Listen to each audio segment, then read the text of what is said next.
ಮತ್ತೆ ಲೀಡ್ ಹೆಚ್ಚಿಸಿಕೊಂಡ ಸಮರ್ಥ ಶಾಮನೂರು 16ನೇ ಸುತ್ತು ಮುಕ್ತಾಯ 7516 ಮತಗಳ ಲೀಡ್ನಲ್ಲಿದ್ದಾರೆ. ಮುನ್ನಡೆ ಕಾಯ್ದುಕೊಂಡ ಸಮರ್ಥ ಶಾಮನೂರು. ಬಿಜೆಪಿ ಶ್ರೀನಿವಾಸ ದಾಸಕರಿಯಪ್ಪಗೆ 45,196, ಕಾಂಗ್ರೆಸ್ ಸಮರ್ಥ ಶಾಮನೂರಿಗೆ 52,714, ಎಸ್ಡಿಪಿಐನ ಅಫ್ಸರ್ ಕೊಡ್ಲಿಪೇಟೆಗೆ 17,000 ಚಿಲ್ಲರೆ. ಮತ್ತೆ ಲೀಡ್ ಹೆಚ್ಚಿಸಿಕೊಂಡ ಸಮರ್ಥ ಶಾಮನೂರು. 16ನೇ ಸುತ್ತು ಮುಕ್ತಾಯ ಆಗಿದೆ. 7,516 ಮತಗಳ ಲೀಡ್ನಲ್ಲಿದ್ದಾರೆ. ಮುನ್ನಡೆ ಕಾಯ್ದುಕೊಂಡ ಸಮರ್ಥ ಶಾಮನೂರು. ಇಲ್ಲಿ ದಾವಣಗೆರೆ ಕ್ಷೇತ್ರಕ್ಕೆ ಎಫೆಕ್ಟ್ ಆಗಿದ್ದು ಎಲ್ಲಿ ಅಂತ ಅಂದ್ರೆ ಎಸ್ಡಿಪಿಐಗೆ ಮತಗಳು ಡಿವೈಡ್ ಆಗ್ಬಿಟ್ಟಿದೆ. ಇಲ್ಲಿ ಅಲ್ಪಸಂಖ್ಯಾತ ಮತಗಳು ಡಿವೈಡ್ ಆಗಿರುವಂಥದ್ದು ಎಸ್ಡಿಪಿಐಗೆ ಆಗಿರೋದ್ರಿಂದ ಇಲ್ಲಿ ಒಂಚೂರು ಹಿಂದೆ ಮುಂದೆ ಆಗ್ತಾ ಇರುವಂತಕ್ಕೆ ಇದು ಕೂಡ ನೋಡಿ 17,000 ಚಿಲ್ಲರೆ ಅಲ್ಲಿ ಇರುವಂಥದ್ದು ಅಫ್ಸರ್ ಕುರ್ಲಿಪೇಟೆ. ಸೊ ಹೀಗಾಗಿ 16ನೇ ಸುತ್ತು ಸಹಿತ ಮುಕ್ತಾಯ 7,516 ಮತಗಳ ಲೀಡ್ನಲ್ಲಿ ಸಮರ್ಥ ಶಾಮನೂರು ಇದ್ದಾರೆ. ಒಂದು ವೇಳೆ ಏನಾದರೂ ಅಲ್ಪಸಂಖ್ಯಾತ ಸಮುದಾಯದ ದಂಗಲ್ ಆಗಿರ್ಲಿಲ್ಲ ಅಂದ್ರೆ ಈಗ ಒಂದು ಕ್ಲಾರಿಟಿ ಸಿಕ್ಕಿಬಿಡ್ತಿತ್ತು.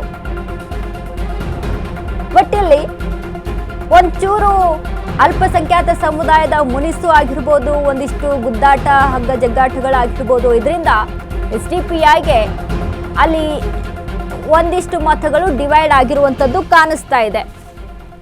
ಹಾಗಾಗಿ ಈಗಾಗಲೇ ನೋಡಿ ಗಮನಿಸ್ತಾ ಇದ್ದೀವಿ ನಾವು, ಸಮರ್ಥ ಶಾಮನೂರು ಲೀಡ್ನಲ್ಲಿರುವಂಥದ್ದು 7,000 ಲೀಡ್ನಲ್ಲಿದ್ದಾರೆ.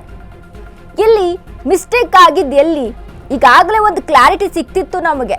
ಬಟ್ ದಾವಣಗೆರೆಯಲ್ಲಿ ಆದಂಥ ಹಗ್ಗ ಜಗ್ಗಾಟಗಳು, ಅಲ್ಪಸಂಖ್ಯಾತ ಸಮುದಾಯದಲ್ಲಿ ಆದಂಥ ಒಂದಿಷ್ಟು ಮುನಿಸುಗಳು ಇವೆಲ್ಲವೂ ಸಹಿತ ಇಲ್ಲಿ ಎಸ್ಡಿಪಿಐಗೆ ಲಾಭ ಮಾಡಿ ಕೊಟ್ಟಿದೆ. ಹಾಗಾಗಿ 17,000 ಲೀಡ್ನಲ್ಲಿರುವಂಥದ್ದು, 17,000 ಮತಗಳನ್ನು ಪಡೆದುಕೊಳ್ತಾ ಇರುವಂಥದ್ದು ಎಸ್ಡಿಪಿಐ.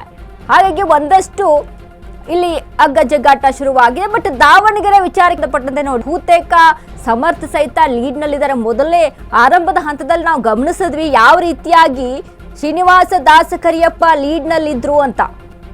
ಶ್ರೀನಿವಾಸ ದಾಸಕರಿಯಪ್ಪ ಮೊದಲ ಸುತ್ತಿನಲ್ಲಿ ಲೀಡ್ನಲ್ಲಿ ಇರ್ತಾರೆ, ಅದೇ ಕಂಟಿನ್ಯೂ ಆಗುತ್ತೆ. ಬಟ್ ಅದಾದ ಮೇಲೆ ಏನು ಇದೀಗ ಸಮರ್ಥ ಲೀಡ್ನಲ್ಲಿ ಬರ್ತಾರೆ ಅಲ್ವಾ, ಸಮರ್ಥ ಕಂಟಿನ್ಯೂಸ್ ಆಗಿ ಲೀಡ್ನಲ್ಲಿ ಬರ್ತಾರೆ. ಸ್ವಲ್ಪ ಗ್ಯಾಪ್ ಕೊಟ್ಟಂತ ರೀತಿಯಲ್ಲಿ ಕೊಂಚ ಗ್ಯಾಪ್ನಲ್ಲಿ ಸಮರ್ಥ ಮತ್ತೆ ಹಿನ್ನಡೆಯನ್ನ ಕಾಯ್ದುಕೊಳ್ತಾರೆ. ಇದೀಗ ಮತ್ತೆ 7,000 ಲೀಡ್ನಲ್ಲಿ ಇರುವಂಥದ್ದು ಸಮರ್ಥ ಶಾಮನೂರು. ಹಾಗಾದ್ರೆ ಈ ಬಾರಿ ಸಹಿತ ಶಾಮನೂರು ಶಿವಶಂಕರಪ್ಪ ಅವರ ಕುಟುಂಬದ ರಾಜಕಾರಣ ಇಲ್ಲಿ ವರ್ಕೌಟ್ ಆಗುತ್ತೆ ಅಂತ, ಅನುಕಂಪದ ಅಲೆ ಇಲ್ಲಿ ವರ್ಕೌಟ್ ಆಗ್ತಾ ಇದೆಯಾ ಅಂತ SS ಮಲ್ಲಿಕಾರ್ಜುನ್ ಅವ್ರು ಹೇಳಿದ್ರು. ಜಮೀರ್ ಅಹಮದ್ ಖಾನ್ ಸಹಿತ ಏನೇ ಮುನಿಸಿದ್ರು, ಏನೇ ಕೂಡ ಕ್ಷೇತ್ರಕ್ಕೆ ಬಂದಾಗ ಹೇಳಿದ್ರು, ಸಮರ್ಥ ನಮ್ಮ ಹುಡುಗ, ಅವನ್ನ ಗೆಲ್ಲಿಸಬೇಕು, ಗೆಲ್ಸನ ಎಲ್ಲರೂ ಸೇರಿ ಅಂತ ಅನ್ನುವಂಥ ಒಂದು ಮಾತನ್ನ ಆಡ್ತಾರೆ.